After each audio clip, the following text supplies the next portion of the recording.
Hi everyone, my name is Vishwa and you are watching Facts No Printer, a show where we talk about all fun things about facts about the world and beyond.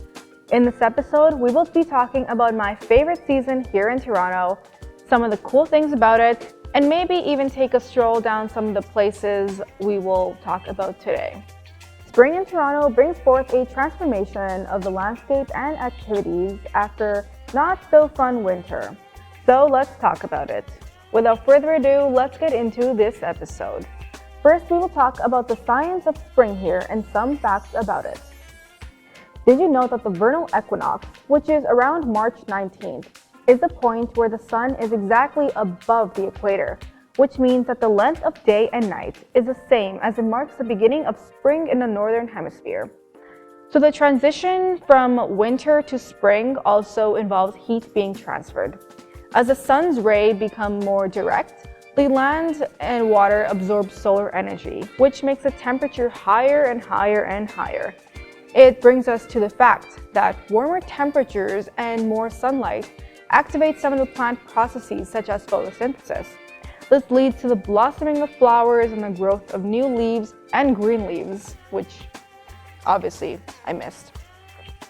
If you've been here for at least one spring, you know that the blooming of cherry blossom trees is a very popular activity, which we will cover in just a moment.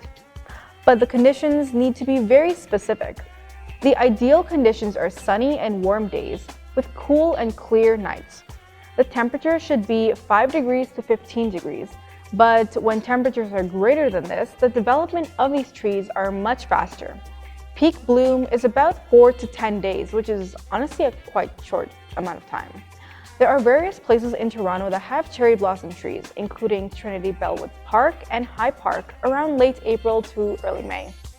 There are even some trees scattered in Toronto downtown, such as the U of T campus, which is pretty cool. These trees were given as gifts by Japan. In spring, festival season has officially begun and it's in full blast. There's Fashion Art Toronto, Hot Docs, GradX, Luminato festivals, other various arts and craft festivals, food festivals, and way more. There's always a festival to go to during the spring. Probably my favorite part of spring is flower markets. There are so many local and popular flower markets all throughout the season with so many different flowers you can buy, from entire bouquets, saplings, seeds, or just one singular flower. It's quite nice to see people just walk down the street holding flowers just because it's actually kind of cute. And affordable too. Much better prices than your local big box grocery store for sure. Speaking of flowers, the various botanical gardens in the city have finally come more to life. I mean, there are some gardens and conservatories that are year-round due to them being in a greenhouse, such as Allen Gardens. But places like the Toronto Botanical Gardens or James Gardens or Music Gardens become much more alive and vibrant.